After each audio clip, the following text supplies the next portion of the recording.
Peggy 18.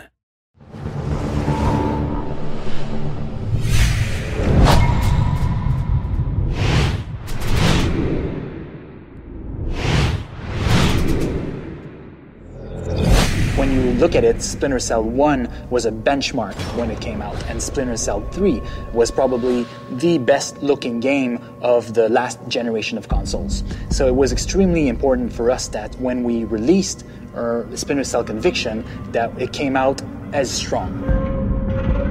We came up with a bunch of things that are super interesting. So the first thing that we have is what we called projected text. So basically what we're doing is we're integrating in the environment the objectives that we're giving to the player. We'll actually be telling you what's happening or the information you wanted to know. We'll be seeing flashbacks or things projected on the walls that will explain that. So everything is integrated in the environment, and it allows you to tell the story without taking the control from the player.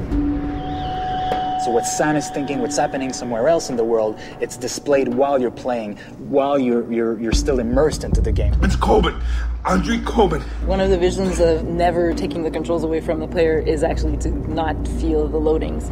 But Sam knew Coben was in there. You're going to go from one location to another. We're going to hide the loading as much as possible. From one location, the camera's going to go in. We're going to play a movie while we're loading. You're going to arrive in the other location, and it's all going to be seamless. Never at a time will you be just staying there and waiting for something to happen. And another thing that we're really proud of is what we call our interrogation sequences. Some people in the game you're going to have to interrogate to move the story forward and get some information. And we've created a whole system that allows you to bash people. And also we have a damage system. So the more you beat up the guy to get information, well, the more he's gonna show like he's beaten up. It gets a little violent, but it gets the job done.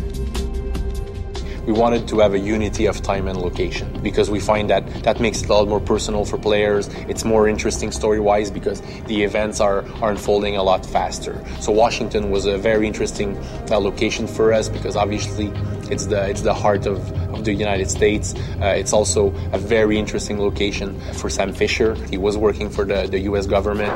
The idea that Sam is facing his former agency home was very interesting from a character perspective. We took a lot of risk when we approached the design for this. We came up with a whole bunch of new design elements that have never been done before in any other game. And the day that all those elements came together was fascinating. It finally allows players to feel like the most elite spy agent in the world, be in control of him, and be able to do the things that they expect he should be able to do in those situations.